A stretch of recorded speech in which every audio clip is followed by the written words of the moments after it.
Associates and Group, and I'm delighted to welcome you all to Conference 3.5, where we'll explore the topic Women in Leadership, Breaking Barriers and Empowering Change.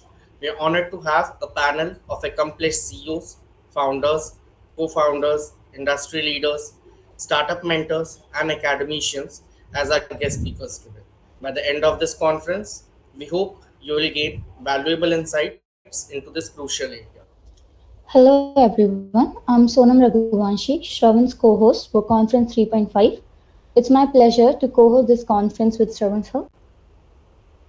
Before we delve into our topic today, let me briefly introduce SK Associates and Group. We are an ISO certified management consulting firm registered under the MSMED Act 2006 with the Government of India. Our mission is to provide consulting services to student entrepreneurs globally, covering areas such as compliance, operations, marketing, research and development, human capital, strategy, and operation. Our passion lies in helping these budding entrepreneurs bring their dreams to life and contribute to global economic growth. At SK Associates and Group, we take pride in offering tailor-made solutions to our clients. Our team of transformational consultants has a deep-rooted passion for entrepreneurship and they bring extensive experience and expertise to every project. Over the past 3 years, we have built a network of 5,000 individuals from 30 plus countries representing diverse universities, industries, and functional roles. Our ultimate goal is to assist 600 million students across India by providing pro bono consulting services in areas such as strategy, operations, human capital, compliance, legal advisory, research and development, taxation, and marketing. We also plan to invest 500 crores USD in their startups by 2035, creating more than 5,000 employment opportunities for startup experts, advisors, mentors, and research scholars. Our vision is to contribute to global economic growth by empowering the next generation of entrepreneurs. Collaboration and strategic alliances are key to achieving our mission. We are committed to promoting entrepreneurship, development, and community impact with a focus on empowering students for global economic growth. We aim to partner with over 1,000 plus universities and colleges by 2030, providing guidance and mentorship to students as they embark on their startup journeys. The enthusiasm and interest we see among students for entrepreneurship is truly inspiring. Startups have the potential to address critical social, economic, and geopolitical challenges through innovative business models. By promoting sustainable entrepreneurship, we can drive positive change and create a brighter future for all. Entrepreneurs not only generate job opportunities but also stimulate global economic growth and offer innovative solutions to consumer needs. They also foster collaborations with other businesses. We have indeed witnessed remarkable success stories wherein entrepreneurs have tackled issues like climate change, waste management, education, and many more. Absolutely, and entrepreneurship is a catalyst for change and innovation. It's a powerful force that can reshape industries, transform lives, and make the world a better place. We are committed to supporting student entrepreneurs on their journey, equipping them with the tools, knowledge, and networks they need to succeed. At SK Associates and Group, we are immensely grateful for the dedicated support of our executive management team, including Ms. Vaishali Shri, Ms. Anjali Singh, Ms. Aditi Jain, Ms. Anjali Kumari, and Mr. Faiz Siddiqui. Their unwavering commitment has played a pivotal role in our growth and development.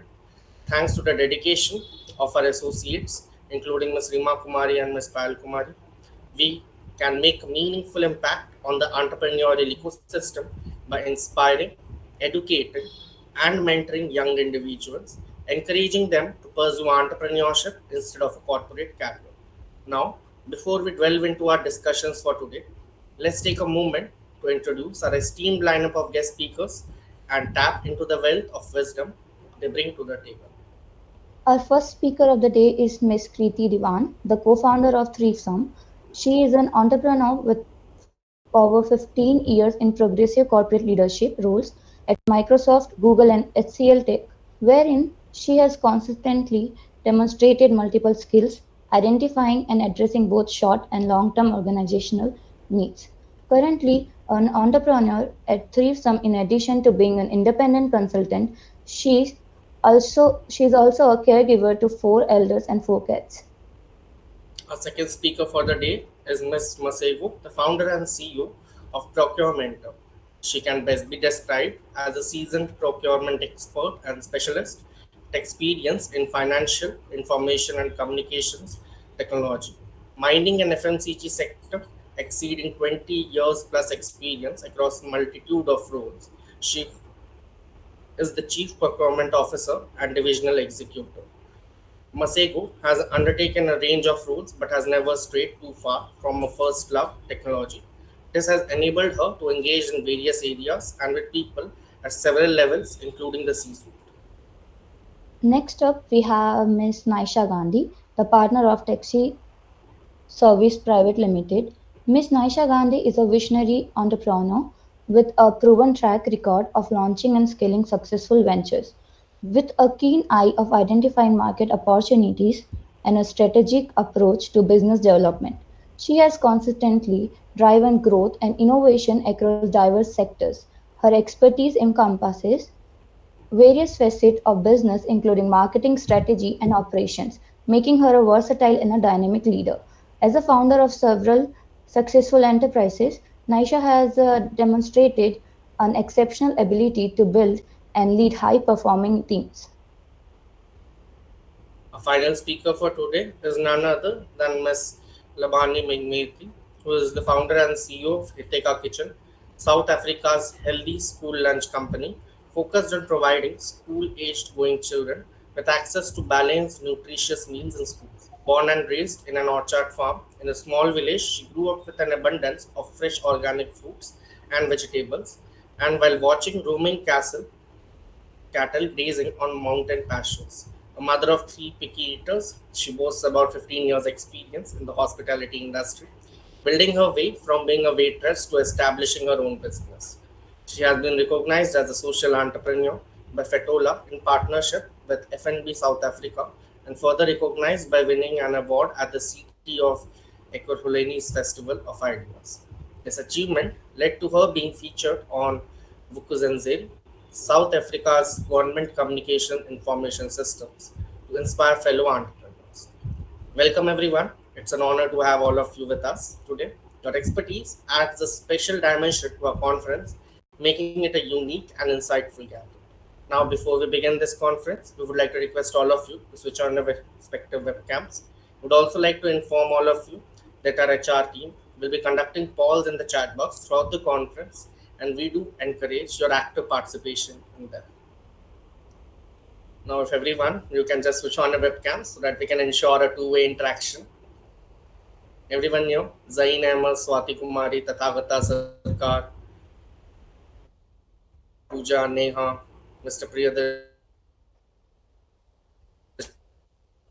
Aditi, Anshu, everyone please. We are expecting a two-way interaction throughout this conference that shall comprise of 3 sessions. So we expect everyone to communicate freely on both ends. Come on everyone. I can still see a few cameras off. Pooja, Zain, Rima, Anshu, Fireflies, Tejashri, Adarsh, Shubhenduji. Everyone, please. We are awaiting. Come on. Okay then. Now moving ahead, I would like to invite our first speaker for the day,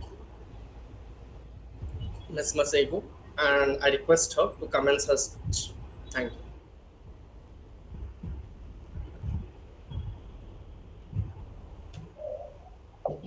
Thank you so much. Did I hear you right when you said I'm the first speaker? Or yes, just want to make sure.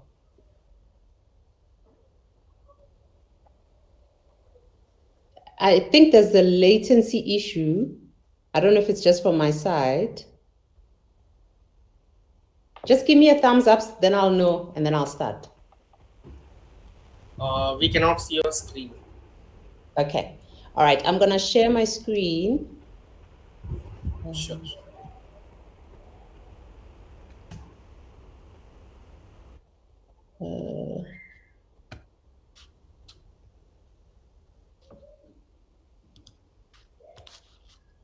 Just give me a second. Something else it's asking me for different questions here. Okay,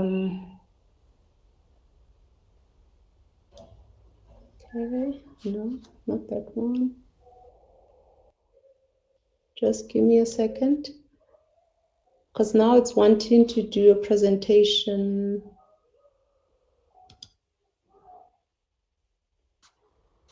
PowerPoint.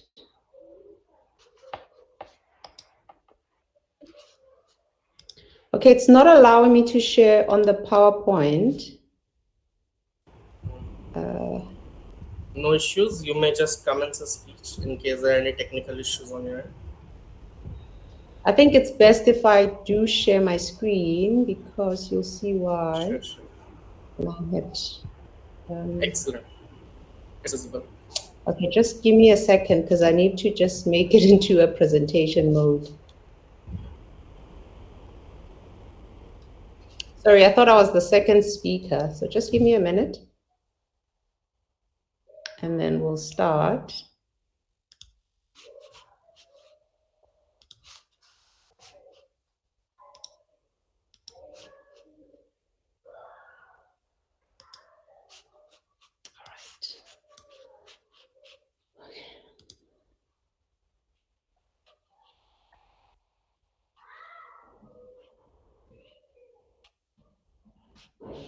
So maybe in the meantime, while I'm trying to sort this out, it's still afternoon this side of the world. Oh, there, okay, all right. I was opening the wrong thing, so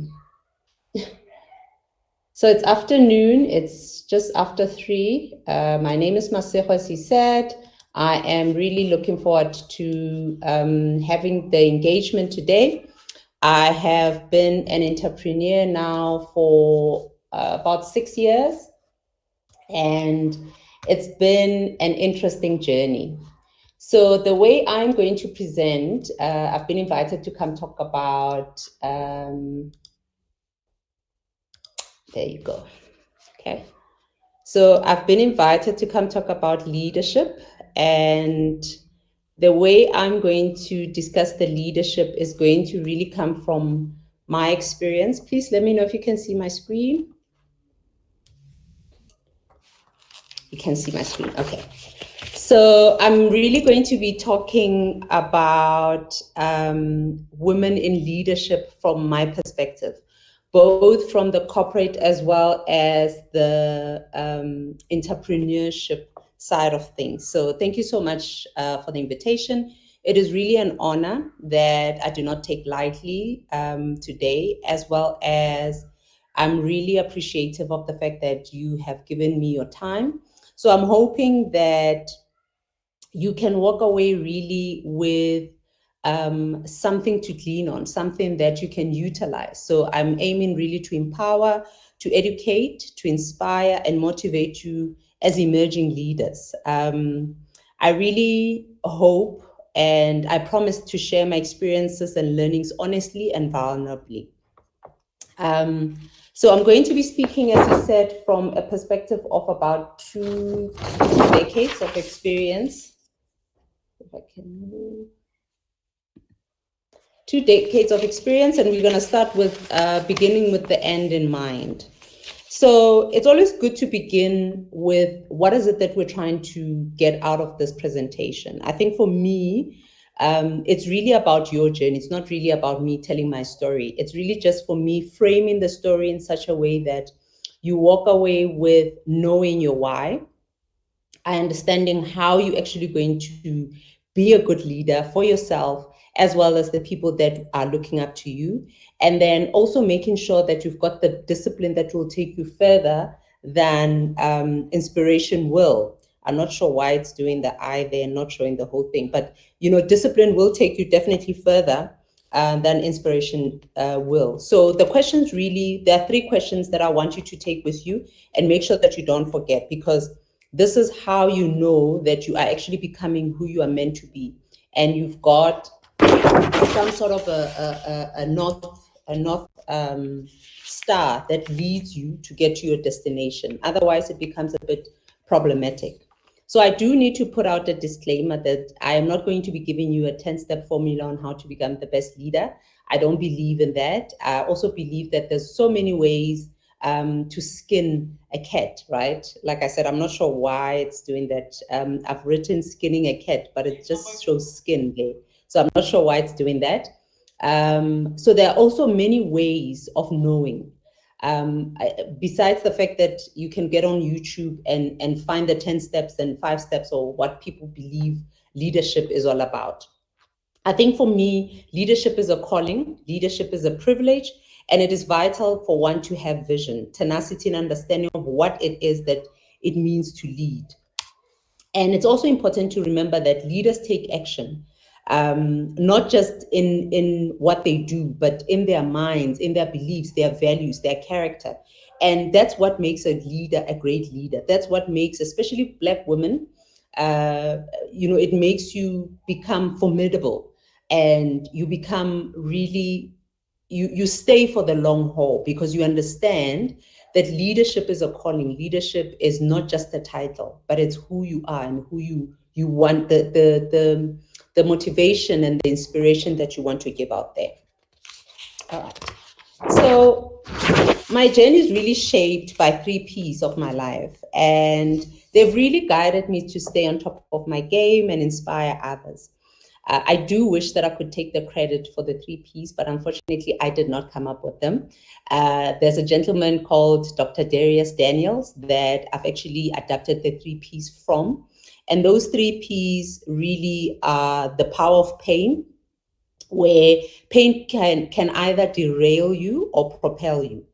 It's the process of potential. You can live in your potential or unleash it, as well as the priority of people. And we're talking, when we say people, we're talking around the fact that people can be your springboard, or they can hold you back from being the best version of yourself. So what is it that you need to know about me that really just sets me, I think, apart? And I say this to say that it's also what I've also picked up with a lot of other leaders out there. There's something that's unique that defines them, and they've found what that unique is, and they've started utilizing it as an anchor. So for me, it's faith. Faith is really the organizing principle of my life. I'm one of those people, I have a bulldog faith. And if you know anything about bulldogs are very tenacious, they're very aggressive, very persistent, very determined, tenacious, confident, and commanding. And I might sound as if I'm very sweet, I'm very calm, but deep down, there's a driving force in me that says, this is what we're going for, and it doesn't matter what comes our way, we're going to actually achieve it. I'm very also curious and wildly imaginative. I've got an appetite for more. And I also really believe that leadership really starts with me. So my journey has been characterized by uncommon shifts, unique gifts and capacity, timely evolution, and I'm a product of many graces. What that means is that my story has really been filled with a lot of highs, many very low lows, broken pieces, bad decisions, some ugly truths, but it is also filled with major comebacks, peace in my soul, and grace that has really saved my life.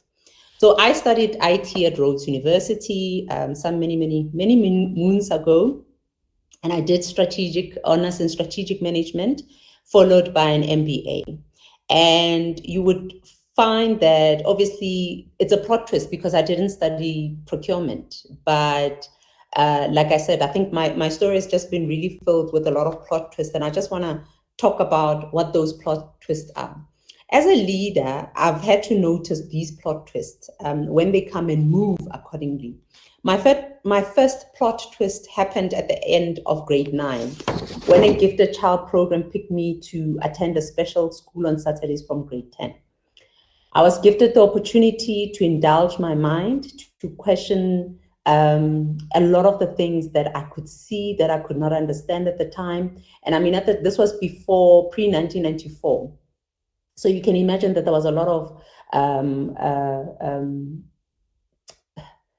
political unrest in the country.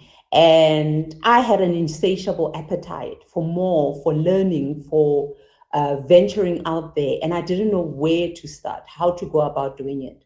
So this really offered me the opportunity to know that my thoughts can be entertained, my questions can be answered, and really to put a language to who I needed to become as a leader. The second plot twist happened when I went to study my undergrad at Rhodes University with the tagline "Where Leaders Learn." The third plot twist took place when I became one of the youngest deputy director in the country in 2002 at the then Department of Minerals and Energy. I have since moved at an uncommon speed and success throughout my career.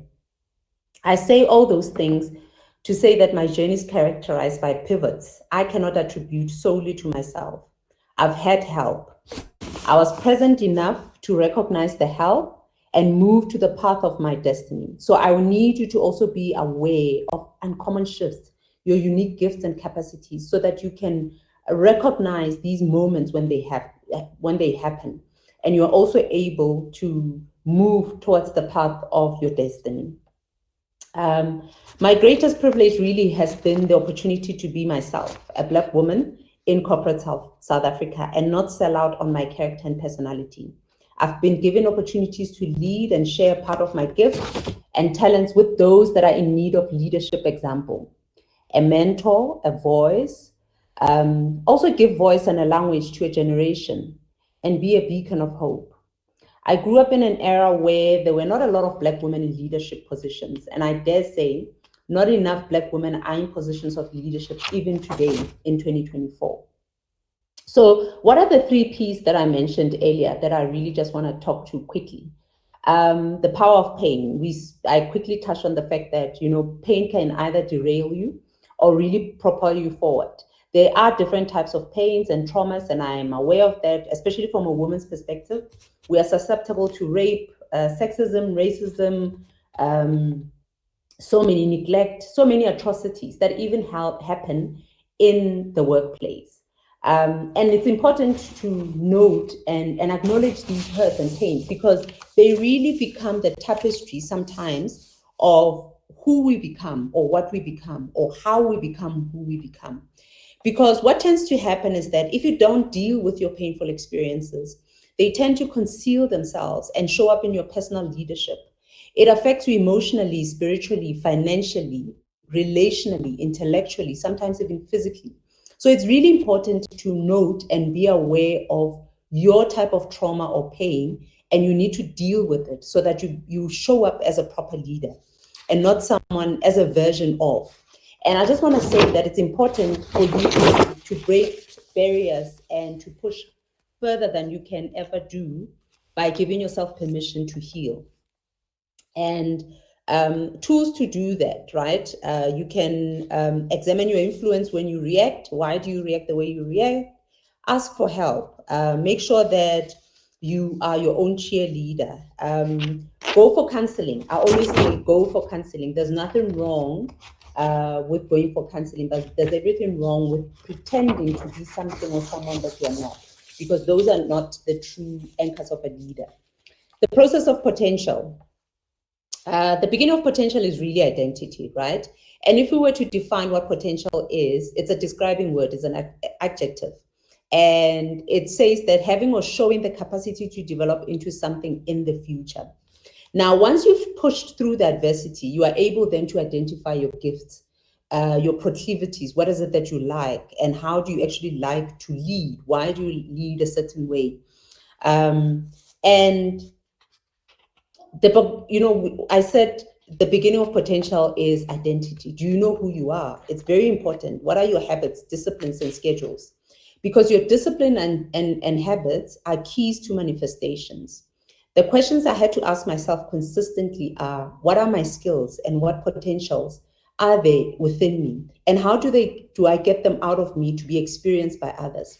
So one thing that I've realized in the last 25 years that I've been in corporate South Africa is that I am not one thing. You can't put me in one box, at a certain point, and it goes with seasons. I was one thing and I was comfortable with being that one thing. But because of my insatiable appetite, like I said earlier, I've been, I think, pushed to even realized that I'm very good at marketing. I'm very good at designing posters and speaking. So it's very important to know your potential. I'm acknowledging a hand that I saw now. I just want to quickly finish because 10 minutes for a speaker is not a lot of time. So I just have one more slide and then we'll definitely take questions. All right. I think it's also important that as a Black woman, and Black, I mean, from a South African context, Indian women are also referred or referenced under Black women, right?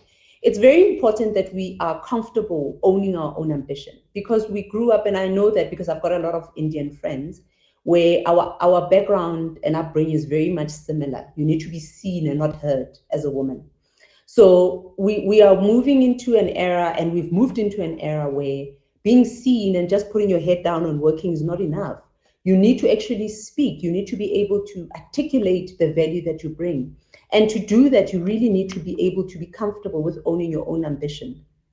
And you need to be committed to you growing. How committed to you are you? And that means not just buying beautiful clothes, beautiful bags, because I know I'm a woman, I do the same, but actually investing in my growth, investing in my intellectual property, and making sure that at any given point in time, I can show up as the best version of myself. Now, the last P, the purpose of people. I think I like this particular one because it really speaks to a lot of things. So I'll just quickly go through it because it really speaks to, sorry, I just need to, apologies. You really need to understand people to succeed in life. Literally, this is what it means, right? Not understanding people will be detrimental to your growth. And I want you to really pause and look at your relationships. And have you defined who falls where? Because if you don't, you find that sometimes you call somebody who is not supposed necessarily a friend, maybe they're an associate, you call them a friend. Why? Because you're feeling that, at this point in time, I'm close to them. You think and believe that you're both sharing and you're both being transparent, only to find that the person is actually your friend at the time because they're actually gaining something from you. So it's really, really important to also note that there's no such a thing as a casual relationships. All relationships are catalytic, meaning that they stimulate, they spur, they precipitate an event in your life. They are either pushing you forward, like I said earlier, into your God-given purpose, or they are holding you back. In every aspect of our lives, from financial to spiritual, progress is greatly influenced by who we allow to be a part of our lives and what roles we allow them to play. So quickly, I know I've put in the IQ plus EQ equals to RQ. So IQ, I think we all know what that is. We all also know what EQ is. RQ is defined as relational quotient. So it's the ability to recognize and manage our emotions that comes with EQ, combined with the ability to reasonably assess our lives and relationships. That's your IQ, which then creates a strong possibility that we will develop the people skills we need for the life of purpose that we want.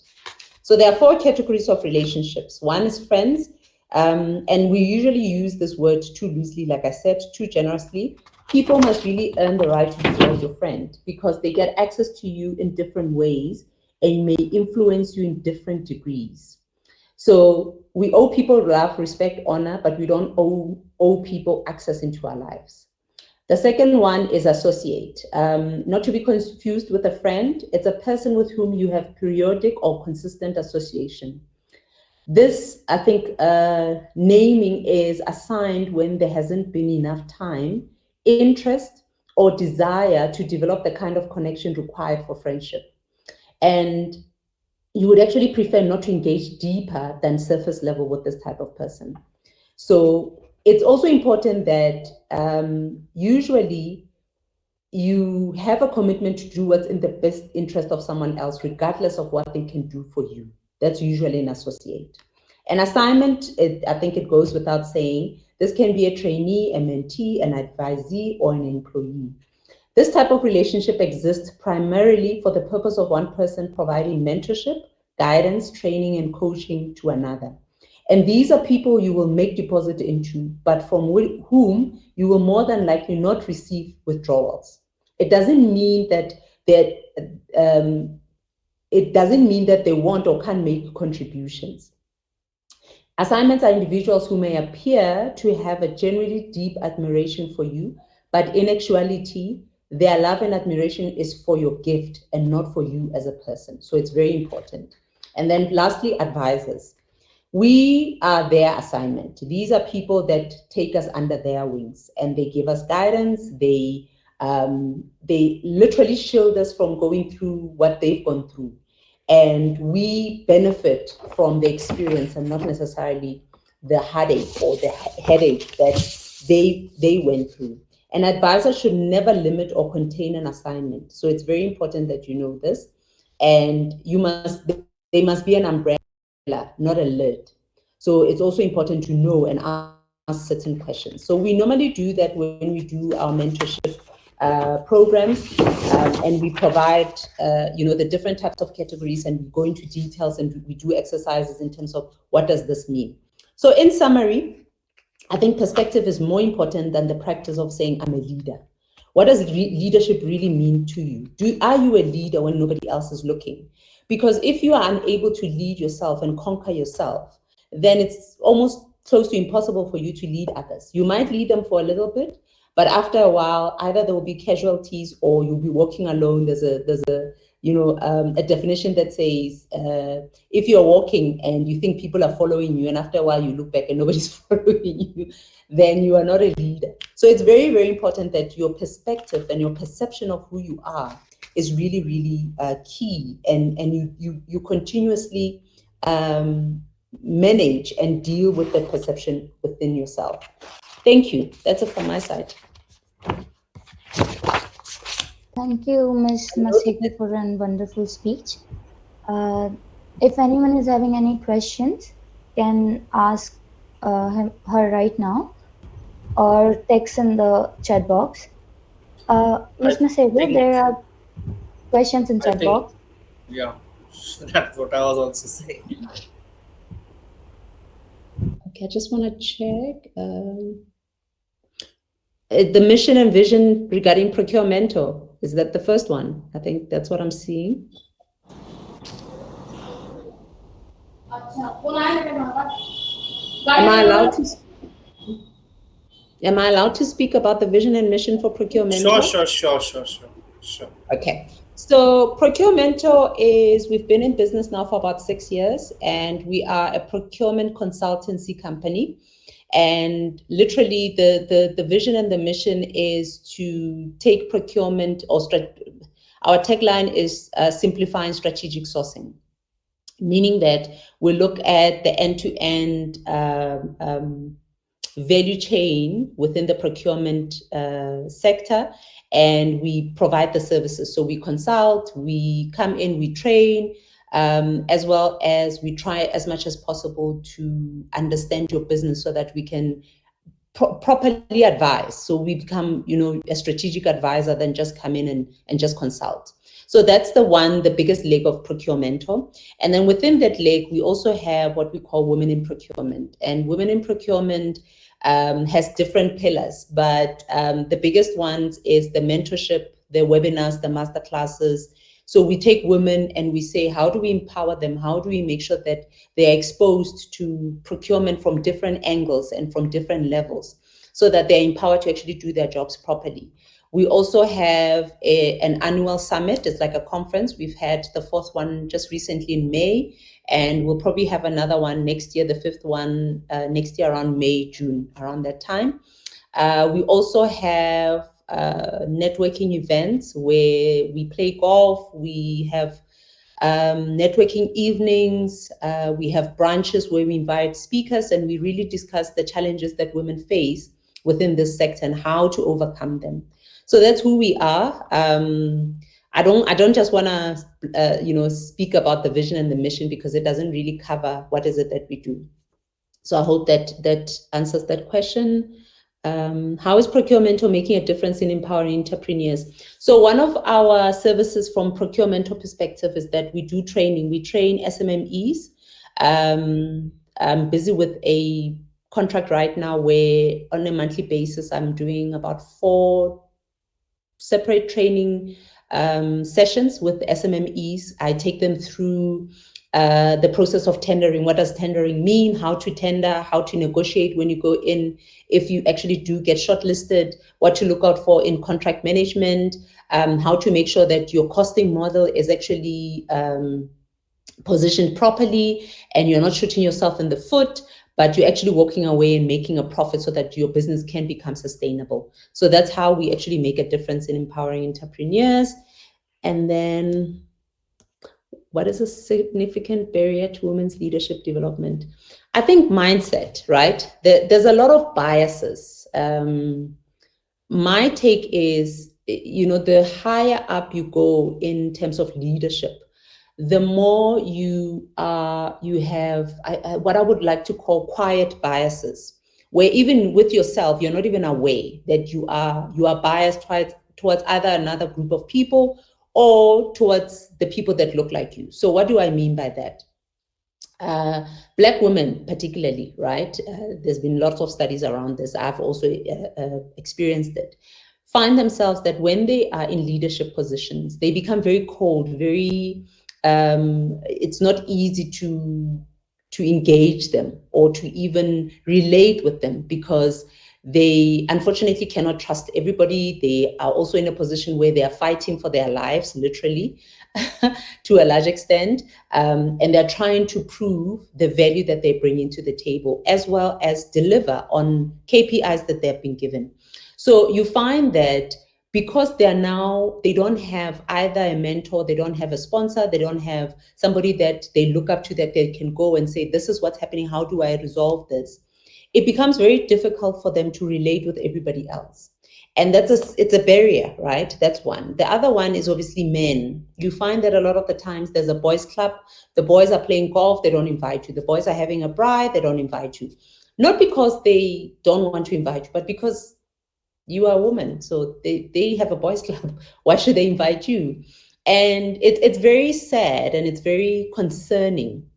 This is where now you need to be able to learn the skills of communicating and not just, actually mean what you say and be very clear about what is it that you want from them. Are you looking for an ally? Are you looking, to be seen as one of the boys? Are you looking to be part of the major decisions? Not just in the boardroom, but outside the boardroom. And how do you communicate that in such a way that you're not coming across as angry, as aggressive, as it seems like you're throwing your toys out of the court. So there's a whole thing around communication as well. That's also a barrier. So that's number 3. So I think those 3 really for me stand out, and they can make or break you, because it's also, you might be saying a very pertinent message, but it's the how you're saying it. Or I spoke about the purpose of pain. You could be coming from a position of, the previous role that I was in, I was treated so badly that you are automatically assuming that people are already treating you the same way that they treated you in the last one. So it's always good to heal and to recognize things for what they are and not assume, not make assumptions. I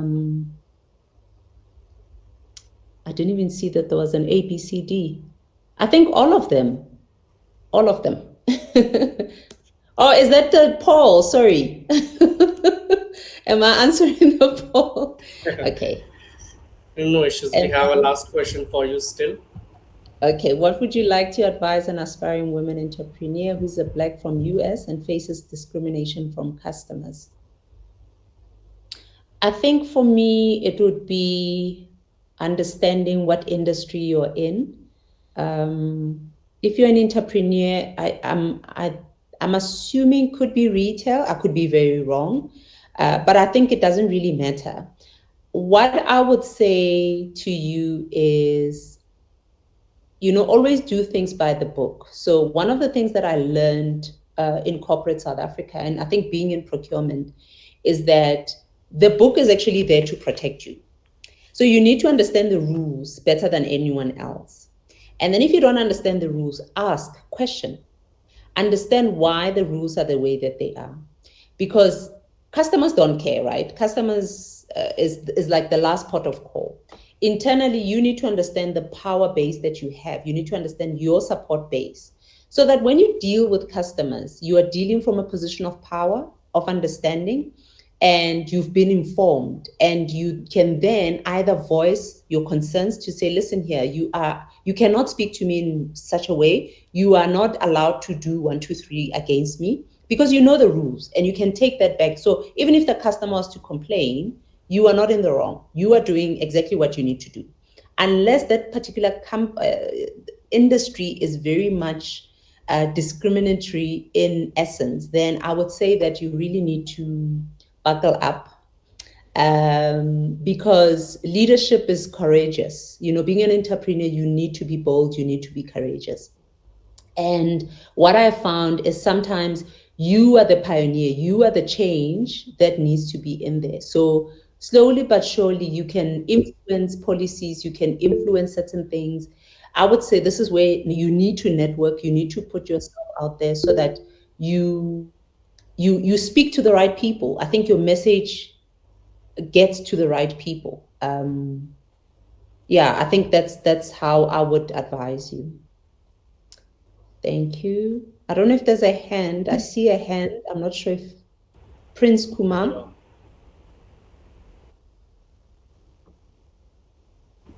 Prince, you may unmute yourself and ask your query.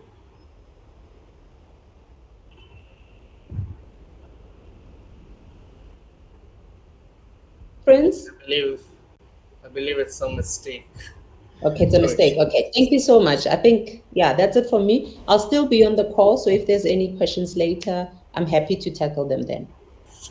So, Thank you, Thank Ms. you. Masigo, again for the wonderful speech and the answering of the questions. Can you please share your email address in the chat box? If any of our audience has any questions or seek further information, can reach out to you. So next, let's welcome Miss Naisha, and I request her to commence the speech. Thank you very much. Am I audible? Yes, Wonderful. ma'am.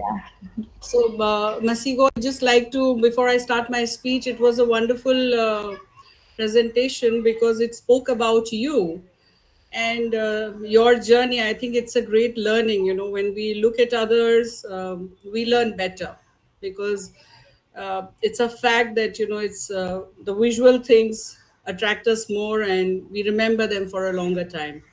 So, wonderful job. Unfortunately, I'm not going to do any presentation here.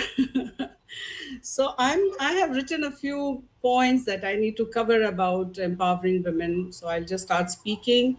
I would appreciate if people can keep their questions for the latter part, because then it becomes easier for me to communicate and give them a proper answer rather than interrupting in between. So you can please type in your answer questions and keep them in the chat box, and I will get back to you after I'm done with my speech. All right, ladies and gentlemen, esteemed guests and future leaders, thank you for being here today. It's an honor to speak on a topic that is not only close to my heart, but also crucial for the point and progress of our society. Women in leadership, breaking barriers and empowering change. Today, I want to talk about a revolution that's long overdue. A revolution that's about time, talent, and tenacity. A revolution led by women in leadership. And I'm proud to say that Indian women are at the forefront of this change. This topic is significant because it addresses the persistent gender gap in leadership roles and highlights the importance of empowering women to achieve their full potential. We'll talk about some statistics in the current market right now. Currently, women are underrepresented in leadership positions across various sectors. I'll give you an example. For instance, in India, women hold only 17% of board seats in companies. Despite making up nearly half of the workforce, women face numerous challenges such as gender bias, lack of mentorship, and work life balance issues that hinder their progress to leadership roles. We stand on the shoulders of Indian giants like Rani Lakshmibai, Sarojini Naidu, who paved our way for us to be here today. We have seen women like Kiran Bedi, Indra Noini, and Mary Kom break barriers and empower change. Let's celebrate some remarkable Indian women who have shattered glass ceilings. Mind you, there are only some, they are not all of them. We have a whole lot of list there. But I had only 15 minutes, so I thought I'll speak about a few. So Indra Noini, she's a former CEO of Pepsi company. She transformed the company with her innovative strategies and strong leadership. Kiran Majumdar Shaw, founder of Biocon. She has been a pioneer in the biotechnology industry. Falguni Nayar, founder of Nykaa. She has revolutionized the beauty and wellness industry in India. It was not really very spoken about in India, so she's the one who actually came out and, spoke about it. We talk about Jia Modi, a pioneering lawyer and entrepreneur who has redefined the legal landscape in India. Today, we have women like Nirmala Sitharaman, our first female finance minister of India, leading the country's economic agenda. These women have not only achieved personal success, but have also made significant contributions to their respective fields. Their qualities, such as resilience, vision, and determination, have been a key to their success. But there is still a lot of work to be done. It's not about these iconic women. It's about millions of unsung heroes who are leading change in their own ways. From rural entrepreneur to urban professionals, Indian women are breaking barriers and pushing boundaries. They are starting their own businesses, creating jobs, and driving innovation. They are leading social movements, fighting for justice, and empowering communities. As we move forward, let's remember that leadership has no gender, talent has no gender, and potential has no gender. Let's unlock the potential of women and let's unlock the potential of our countries. So let's celebrate these women, let's learn from them, and let's support them.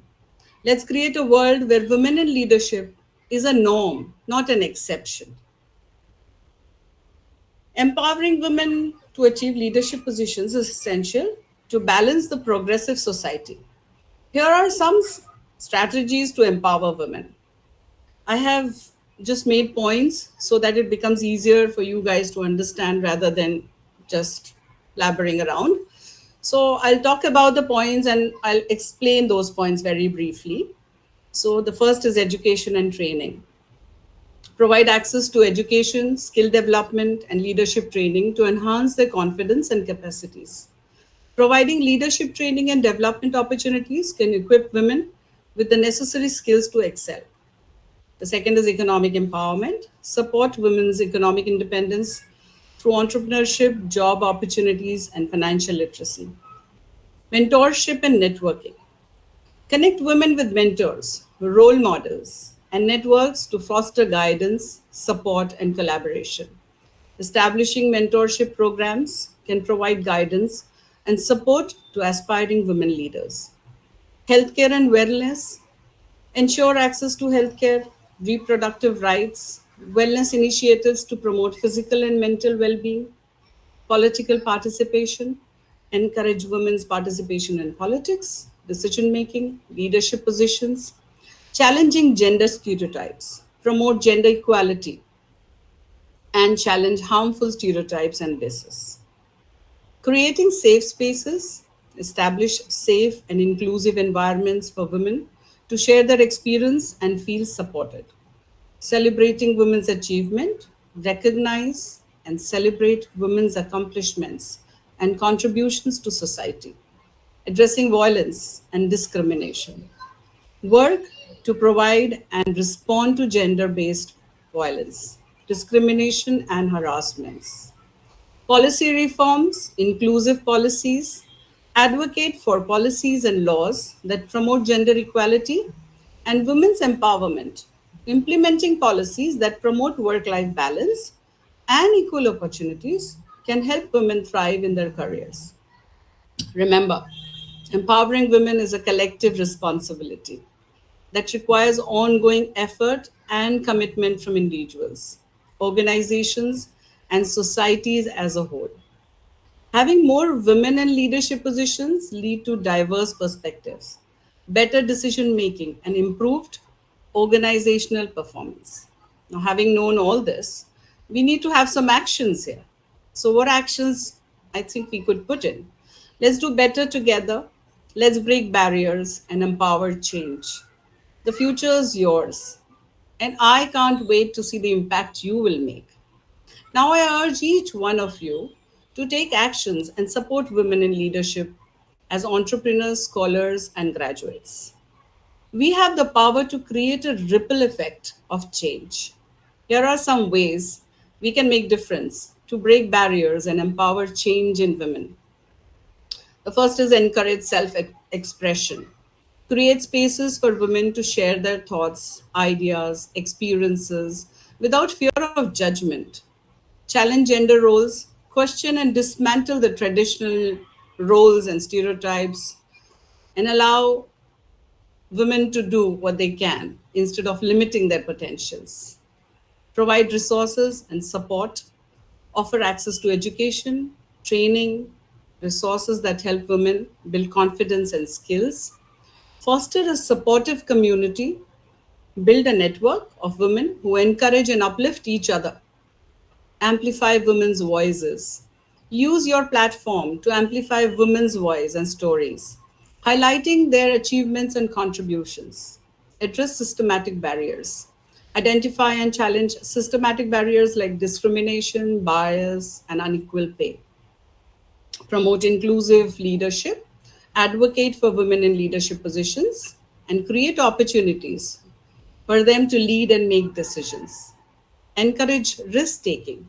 Encourage women to take risk, embrace failure, and learn from their experiences.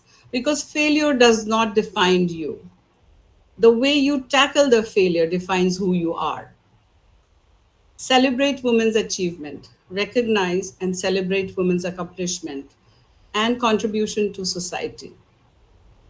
Engage men in the conversation, very, very important.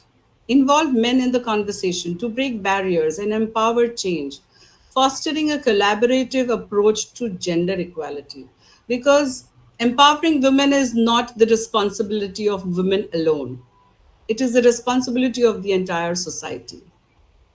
Advocate of gender equality, support policies and initiatives that promote gender equality in your workplace, community, mentor and sponsor. Be a mentor or sponsor to a woman in your network, helping them navigate their career paths. Mentor and uplift other women to raise leadership positions. Challenge bias. Actively challenge gender bias and stereotypes whenever you encounter them. For example, only mummies cook in the kitchen. No, mummies don't only cook in the kitchen, papas also can cook. So, we need to come up and face these. They might look very, very minor, very little small things, but they really help in a very long way. Hire diverse teams and create inclusive workplaces. Develop products and services that cater to underserved communities. Remember again, once again, very important. Empowering women is a continuous process that requires efforts, dedication, and collective action. By working together, we break barriers and create a more inclusive and equitable society. Collective effort is crucial in creating a more inclusive, equitable society. Remember, leadership is about impact and influence, not titles and positions. So I urge you to take risk and embrace failure as learning opportunities. Surround yourself with people who uplift and support you. Be authentic, be yourself. To summarize, we have discussed the current status of women in leadership, celebrated their achievements, celebrated Indian women's achievements, and explored strategies to empower more women by taking leadership roles, and also worked on, talked about some ways how we could be uh, participating in the empowerment role. So thank you very much for your attention and commitment to this important cause. Let's work together to making barriers.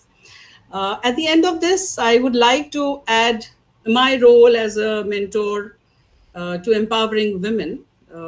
Like I think Sonam introduced me, is it? So, like Sonam said, that I've been in the field of work for the past 22 years, and I've had a varied experience. I've been in the corporate, so obviously we've been helping women here and there. But at the moment, this moment, I'm a partner in Taxi, and Taxi empowers women by empowering them to give the freedom of driving. It may sound as trivial as it is, but trust me, when we empower a woman with the skill of driving, we actually get safety on road. For women, the more the women on road, the more we feel safe. So we are empowering women by giving them the skill of how to drive. So thank you very much, everybody, for patiently listening to me. And I'm open for questions now. Sure. Is there anything in the chat box? I believe we have two questions in the chat box before the Oh. call. Okay, I am sorry. Sure, sure. You can Empathy start. and collaboration. No, this is, I think, the poll going on, yeah? Exactly, exactly. Could you please help me with what was the question? Sonam, Okay, if you what's can the just aim read of it. Taxi services, and how are you making change in the society as a partner in it? I just answered Advocate Vanilla Naidu. Do you want some more explanation for that?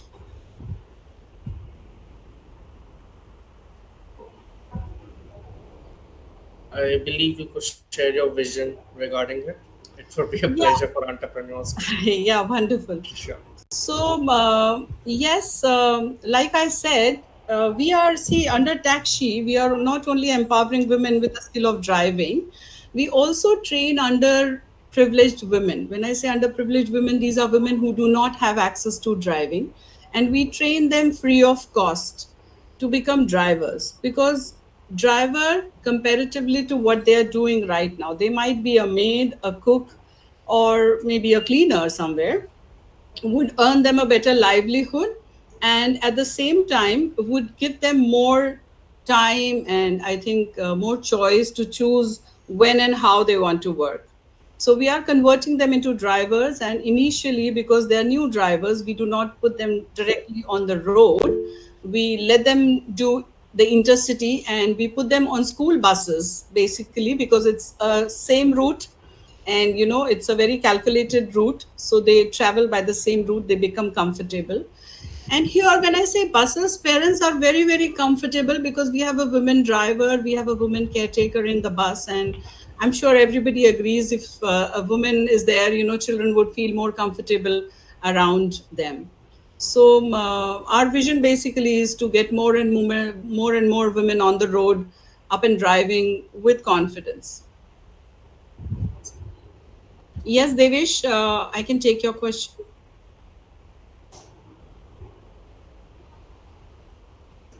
Devish, you need to unmute and ask me your question, please. Mr. Avasti, you may unmute yourself. Anyone who has questions, you must simply raise your hand yourself and ask the question. Anyone?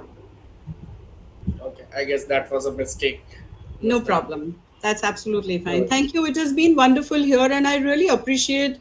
I can see at least 33 people participating in this seminar here. So it is really overwhelming that people are really concerned and they take empowerment as a serious topic. They're not just, you know, uh, roughing against it. So thank you very much for being here as my audience and listening to me. Sure. That was a great speech, Mrs. Gandhi. It would be a pleasure if you could just share your email ID in the chat box so that if any Will do of our so. audience has any queries, they can straight away reach to you. Sure. Thank you. Sure. Now, Have a good moving evening. ahead, I would like to invite Ms. Labani to commence her speech and share her insights. I hope I'm audible. Um, am I audible? Yeah, you're audible, clearly audible. All right. Thank you very much. I'm so excited to share my story and my journey in the entrepreneurship space and how it all began. I also don't have a presentation to put up. So I just thought, let me come in and share what I have in terms of where I come from and how I got to where I am today. As you've introduced me, grew up in an orchard farm. So I'm born and raised in a village in South Africa. And here you are, growing up there, unaware that whatever that you are going through as a village child is actually grooming you to be who you're going to be when you grow up, I must say that one of the things that are critical to share with everyone is that each and every person in their journey of life, everything that they happen to go through, it's actually gonna have an impact in who they are in the future. So I just thought to myself, let me share 3 parts of this journey about a village girl that comes to the City of Lights, which is Johannesburg. So it starts back in a village in Shilovane, where you are running around in the village, not understanding that, one day the leader in you is actually being groomed in that space. You're not really understanding that every little detail will account to what's to come in the future. So it was customary in the village, if any of you know, that there will be chickens roaming around, and whenever there's a special guest coming, the great grandma would always say there's a particular rooster that you need to chase and catch that, and we'll prepare that for dinner for our special guest. So you must understand that when you grow up in such an environment, you literally know this very chicken so well because it's been like walking around or running around the yard for so long. And whenever she says, go and catch that particular one, you are like, okay, I'm ready for it. And then here I am with my cousins, we running after it. But you must understand that we don't have a strategy on how to catch this chicken. You just run around up until it gets tired. And every time we'll do the same thing. We'll always run after the chicken, and it will always be when it gets tired, and then that's the only time that you'll catch it. So when I look at that history of where I've started and I look at it now, I realize in the industry that we're in of entrepreneurship and women in leadership, it's exactly how it is, as in like trying to catch a roaming chicken, because you do not have a strategy. You just want to go out there and want to catch. What are these chickens? Your clients, the strategy that you want to build around your business, the vision. And when you look at that, you say to yourself, okay, it means the only way to do it is through stamina, because that chicken does not have the stamina that you have. So it's all about you never give up, you continue up until you catch your chicken. So that is my lesson from that whole experience of growing up in the village. Sorry about that, in the village. Sorry, I just want to quickly put on my charger. My battery is coming down. Sorry, I didn't realize that it has come out. Thank you very much.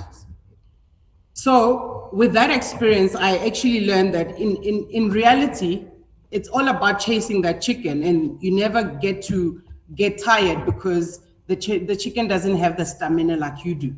So that is the first part of my story, to say how much stamina do you have in the business of entrepreneurship? Because if you lack that stamina, obviously the chicken will elude you, And then the second part of it is that I eventually learned, now that I'm in the years that I'm in my 40s, that there's actually a technique of actually how to catch a chicken. And it goes like this. It says, you moving gently and slowly in a crouched position with arms outstretched, and you need to be confident and assured, but approach slowly. So what stood out for me is the fact that you need to be crouched. And when you look at a crouched position, you need to be ready to pounce. And that's what happens in business. If you're not crouched and ready to pounce, opportunities will just pass you by. And as a leader, you need to be literally standing and waiting for the opportunities to come. So when you are like moving slowly and gently, that also then tells me that you shouldn't rush these things. You should be able to go in and understand that in business, it's all about going in, maneuvering, and understanding your way around the business world.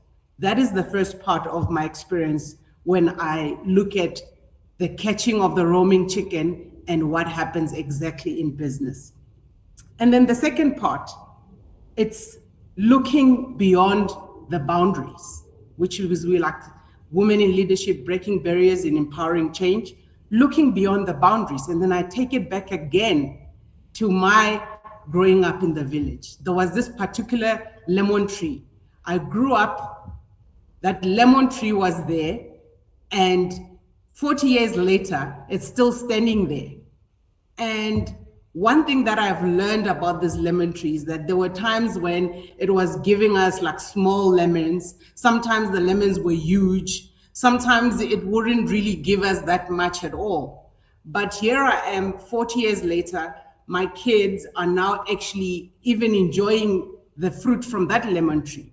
But that lemon tree has gone through different seasons of life. It has gone through the different changes in the weather. It has gone through the different, we talk about, oh, these are millennials. It has gone through all of that. So I look at that and say, okay, what can I learn from that lemon tree? So it goes back to being a woman in leadership. You need to understand that you are that lemon tree. Nothing is gonna stop you to produce the fruit. Yes, there are times when the fruit will be small, sometimes it will be huge, sometimes it will yield less fruit. However, you are still that lemon tree that will still produce the fruit regardless of what is brought in your way. So in the business world, there will be scenarios where you'll be chasing that compliance paperwork. There will be scenarios where you want to close that deal, scenarios where you want more customers to get to know about your business. And there are some that are not willing to even to listen to you. However, if you understand that you will bear the fruit when the time comes, then you do not give up, because that lemon tree will continue to bear its fruit. That is the second part of my takeaway from growing up in the village and now having to start my own business. And then the third part, I have to say, is the value. What is your value? I know that this conference is about women in leadership, but I just have to then say it's actually a value as a human being, whether you're male or female. What is your value? And then it takes me to watching my grandmother when I was growing up, my great-grandmother, sorry. She used to pick bird's eye chili from the plant, put it up on these weaved baskets, and then she'll dry it up under the sun. And you would see that process, and thereafter she will take that dried up bird's eye chili, put it up in the wooden mortar and pestle and crush it to a powder form. And she will use that for family consumption. And we had cattle, as I've mentioned, roaming around. She will use the beef fat to actually make the bath soap that we're using, which was sustainable, hypoallergenic, and also affordable. So when I look at that, it tells me that we have an innate ability to create. It's in us. We don't have to go to a city, like I've mentioned, you come to the city of Johannesburg and you see all these things, you're like, oh, am I going to be able to do it here? Will I make it? But you fail to realize that your story and your journey of where you come from has already prepared you for all that's to come. So I want to share with, when I look at that story of my grandmother preparing all of that, to say, for me, it was an eye-opener that says that I knew there and then that women played a major role in empowering change, because this is embedded within, because women have a natural ability to create, and women are naturally at the forefront, and we have seen this from, I must say, the way child rearing is, and because a lot of times we talk about all the stereotypes, the bias and what, but today for me, I want to talk about, as women, can we then have the courage to stand knowing who we are and what is in us, that even if someone can come with a stereotype mind, we are still standing because we know who we are and the story that is behind who we are. So basically, it then tells me what makes then you a valuable woman, and being a woman in leadership is your unique story, is your ability to look beyond the boundaries and also challenging the status quo. So for me, it speaks to your journey and your story. No one can take it away from you. And you shouldn't work so hard to want to change it in order for others to accept you. So it goes again to men as well. It's not women only. So I just thought today, let me come in and share that story to say your beginning definitely has a major impact in your end, if you can just sit down and look at the whole picture and understand that there is no one that can stop you from actually achieving what is that you need to achieve, because it's in you. So I want to leave you with this quote. It says, "It takes incredible courage to let a spotlight shine on you. But if you do not do it, who will see what you have to offer?" This quote is by Eleni Kelakos of the Eleni Group. So I thank you very much today for this platform and the opportunity of SK Associates and Group, and also all the other speakers that have joined in, and also our listeners and aspiring entrepreneurs that want to go out there and do amazing things. Just remember, your story is the illuminating light that you needed in order to go out there and just tackle this. You've got this. Thank you very much. That was an excellent speech, Lavani. I need to class though, and the examples were awesome to be precise. Now, I would like to ask you one question of mine personally before we proceed. So, would you like to share us the story of how you began Hiteka Kitchen and why did you begin it? Because again, when you will be speaking the story in your words, it would be very interesting to hear it. Okay, thank you very much. So if I did pick up well, because it was cutting there, you want to understand the story on how I started Hiteka Kitchen. Exactly.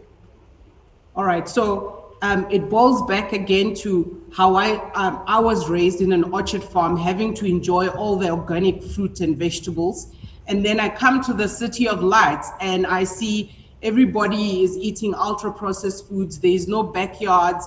There is no availability of fresh produce where one can be able to then enjoy. And then I realized that this is something that is really a challenge in the city, and I need to come in and bring about change. And why it even sparked then to a level where Hiteka Kitchen is established as an organization that focuses on providing access to balanced, nutritious meals for school children, is because our children will then be our future leaders. And if we do not groom them from a young age and enable them to understand why it's important for them to eat in a healthy way, then we would have lost the battle. So I said, let me then establish an organization or a brand that will be able to then afford these children a platform to actually access these balanced meals at school, more especially the access of seasonal fruits and vegetables. And I might say that our focus is on a quantile. Well, in South Africa, there's quantiles in the levels of school, so we're not focusing on your private schools because they already have platforms and access in terms of how they can go about getting that. So we are focusing on children that are from disadvantaged spaces, where a lot of their family members are struggling with non-communicable diseases. So we started it in order to afford them the opportunity to have access to the meals in order for them to grow up as children that are having confidence, because I believe then food plays a major role in terms of building confidence as well. And also creating future leaders through food. So it's not about just providing the food, but bringing about the confidence that the child will have through eating the food that we provide. That's great. So, what's your general opinion on organic farming? Like, should it grow? Yes. Then why just lunch meals? Why not everything that we can produce organically? I beg yours. Can you repeat that again? Yeah. Then why is Hitika Kitchen just focusing on the lunch? Like, you can obviously focus on the bigger food industry by providing all the materials that people use to cook foods Yeah. like flour, wheat, rice. Yes. So as any type of business, there is a start.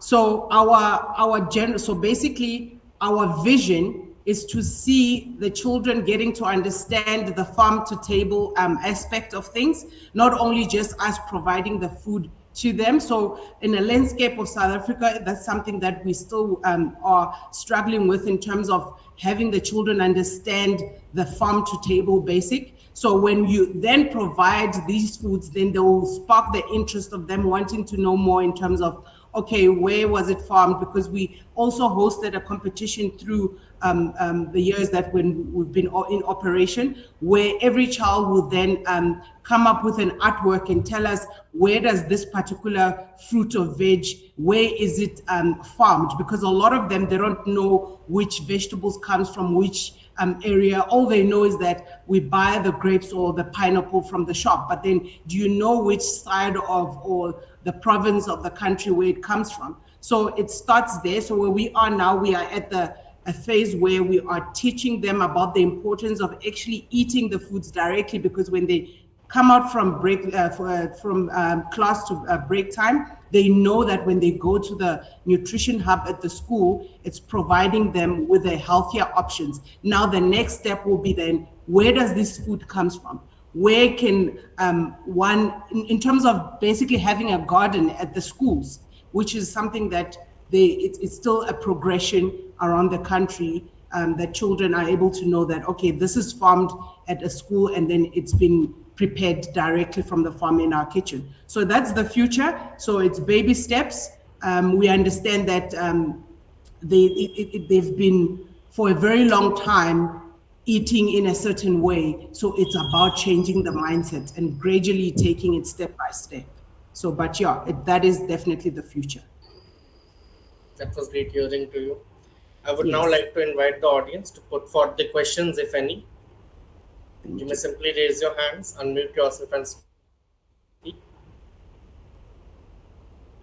Do we have any questions in the chat box, Sona? You just check if there's any. Yes, sir. Okay. No? Okay, sure. No questions. Anyone? Any questions that you have that you would like to ask Ilabani? You may simply unmute yourself. No questions out there? Shubham, Swati, Sarthak, no questions? Thank you. Okay. That was a great speech, and I really just loved hearing your story and the examples that you cited with me. If you could just share out your email ID in the chat box, so that if any of our audience has any queries, they can personally reach out to you. Thank you very much. Thanks for the Sure. platform. Our pleasure. I would like to audience to kindly note down the email IDs of the speakers shared herein. You may connect with them at your leisure and put further questions that you find too long or personal or case wise in the emails itself. So now, as we come to the close of this remarkable conference session, we would like to express a heartfelt appreciation to each and every one of you. The knowledge shared, the insights gained, and the connections made in the session have all contributed to the success of this event. We are truly grateful for all of your participation, and we are totally aware, audience, that it takes around 1.5 hours of patience to sit throughout the conference. But we are truly grateful and thankful for your participation and your patience. As we wrap up this conference for today, we kindly request all attendees and speakers to take a moment to provide your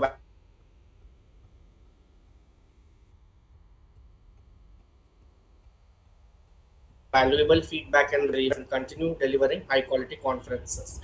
Vaishali ji, if I may request you, would you like to please share the Google Maps link in the chat box?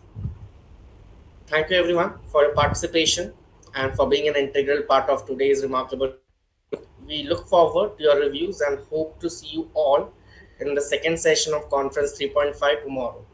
So until we all meet again, stay inspired, keep dreaming, and continue to strive for excellence. Thank you all and farewell for now. Thank Have a you. Thank you very much. Thank you. Thank you very much. Thank you. God bless. Thank you so much.